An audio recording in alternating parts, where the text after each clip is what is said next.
Listen here, this is John Hickenlooper, former governor of Colorado, small businessman, clearly a pragmatist, clearly a capitalist, right? We talked about this earlier in the program. Why won't you answer the question?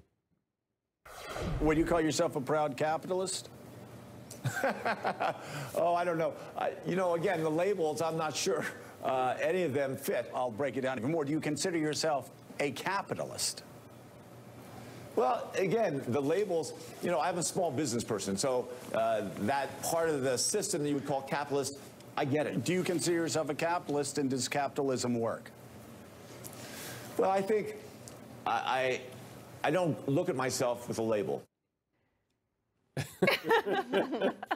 The guy founded a business, expanded his business. He's a successful capitalist. What is wrong with saying in a Democratic primary, yes, I also get progressive values. And I think if we have a roaring economy, we can do this with that money. Why are they so afraid? Well, he clearly thinks that there is a problem with saying that, and that would that his campaign would crater if he did. But that's why I think that there's an opening for Joe Biden here. There really isn't a candidate inhabiting the center right now. Especially with Bloomberg out of the race, right? Yeah, with Bloomberg bowing out of the race this week, with Sherrod Brown bowing out of the race this week, the Ohio senator, who, the Trump campaign had expressed some nervousness about, or some Trump campaign aides. So I do think that there is an opening on the center right for somebody who could challenge Trump through the Midwest, Michigan, Ohio, Pennsylvania, Wisconsin, those states that carried Trump to the presidency by a slim margin. Well, would you call yourself a proud capitalist? Oh, I don't know. Again, the labels, I'm not sure any of them fit. But I do believe that, that ability to look at, climate change and figure out how are we really going to create a sense of urgency and get people together. What we did with methane is one of the worst climate pollutants that there is. And, we're the first state, and it's so far the only state to really address it aggressively. Right. Let me ask you I'll break it down even more. Do you consider yourself a capitalist?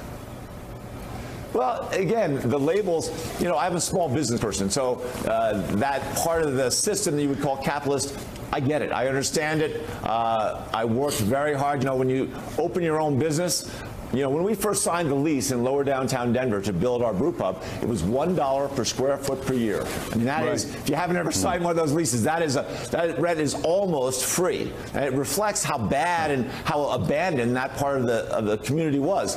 We worked 70, 80, 90 hours a week to build the business, and we worked with the other business owners in lower down to help them build their business. Is that capitalism? I guess. I mean, sure. So in that sense of building community, that's one way to do it, one aspect of it. It's not all that it is, right? I served on 42 nonprofit boards and committees in that same 12-year period.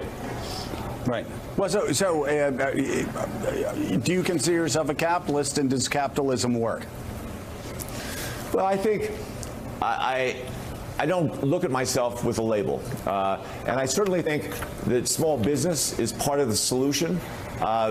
I think right now, the way capitalism is working in the United States, it's not doing what it once did. It's really not providing security and opportunity for the middle class and for poor people. And I think as a country, we need to step back and look at that and say, how do we get America back to the place it was, where if you worked hard enough, no matter where you started on the economic ladder, you would have a chance to go ahead and create your own version of the American dream. That was Joe's head-scratching exchange on Friday's show with former governor and Democratic presidential candidate John Hickenlooper.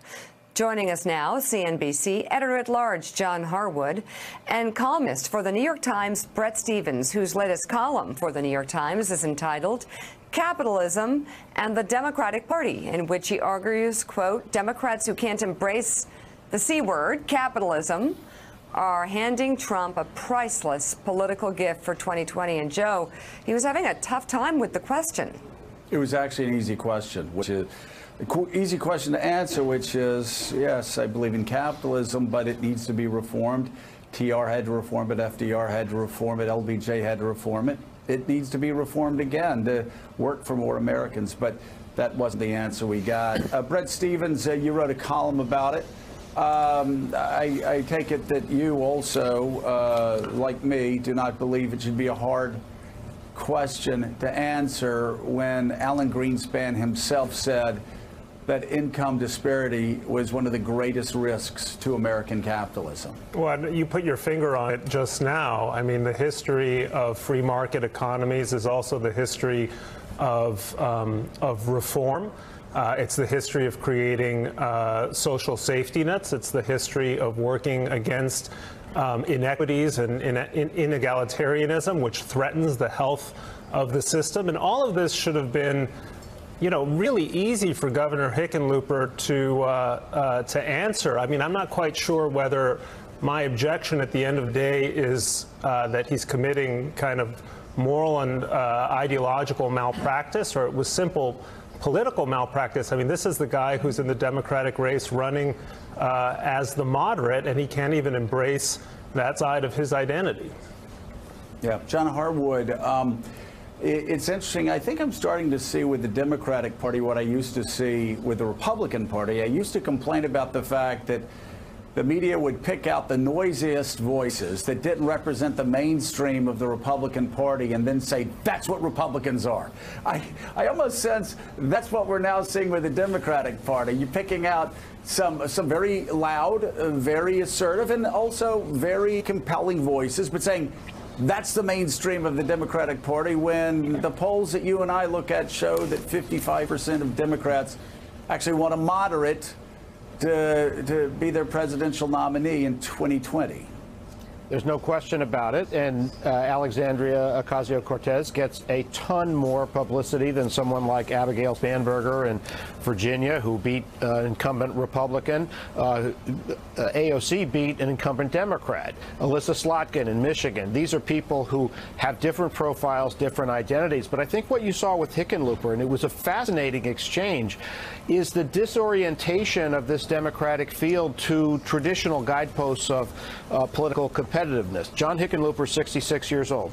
He grew up in an era when Democrats had to prove they were pro-business, had to prove they shared traditional values. A big moment in Democratic politics was in 1992 when Democrats nominated Bill Clinton, who favored the death penalty, and that was seen again reinforcing his appeal with traditional voters. Now we've got a rising generation of millennials, many of whom have not had as good an experience in the capitalist system as our generation, as baby boomers have had, and candidates don't quite know how to respond to it. John Hickenlooper had gotten burned when he got in the race, when he said, you know, I'm going to go down and talk with Mitch McConnell and we're going to work things out.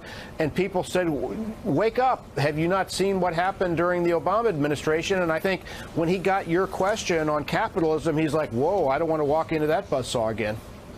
You know, it's interesting. It's interesting, Brett, that to Joe's point about most Democrats favoring a moderate type of candidate, there are also a bunch of polls around that show that Democrats actually prefer socialism over capitalism, at least among some demographic groups, which is sort of a conundrum that has to get resolved. But it's interesting that there are at least four that I can count, moderates who are either in the race or coming in the race, you know, besides Hickenlooper, if he's still a moderate, you know, Michael Bennet from Colorado, Steve Bullock from Montana, Amy Klobuchar from Minnesota. And so the question... And probably Joe Biden. And probably Joe Biden, although we'll see where he positions himself exactly. And so the question is going to be, can any of that group of 4 or 5 get some traction amidst these louder voices that are going in the other direction? Yeah, you know, this is just the thing, because, I mean, if you look at the results of the midterms, moderate Democrats were the ones who were able to flip the Republican seats in places like Orange County. But you have these moderate Democrats who aren't an endangered species, but they're behaving like they're a hunted one. I think that's because the progressive voices, people like AOC, get so much of the media attention. They have a kind of ideological high ground, because it's always easier to argue from the perspective of ideological purity, as opposed to people who have to say, listen, we have this huge and broadly prosperous economy. The goal of the Democratic Party is to soften the hardest edges of capitalism. It's to make it more available to the greatest number of people. It's not to simply preach fire and brimstone against the upper classes, although that's such an appealing form of rhetoric. And I would say, especially to people who are 29 years old and maybe haven't had kind of a life's experience of what it really means to work in a thriving marketplace. Yeah, and you know, to pick up on that, John Harwood, for those people who are in that age bracket, the millennial age bracket, there's such a difference in the memories and perceptions of what socialism means. You know, is the Democratic Party really grappling with that? I mean, it seems to me like most millennials and, you know, people that I know, you say socialism, they think Sweden and Denmark, and that sounds pretty nice. It's a democracy with, you know, additional benefits where they have, you know, you have a more comfortable life. They don't think about Venezuela or, you know, the Nazis or all of the, you know, terrible things that happened previously in the century. No question about it. The word is not freighted for the generation of my children as it is for baby boomers, so people who came out of the Second World War. But I think, look, the reality is John Hickenlooper is a capitalist. He's proven he was a very successful capitalist, in fact. And I think that what Democrats are going to end up arguing in the main is not on the terms set by AOC, even though Hickenlooper fumbled the question. I think they're going to be talking about ways to try, as Bret was indicating earlier, and Joe was as well, to adapt capitalism to make it more effective for more people. We obviously have had a 40-year problem with people in middle and working class being left behind.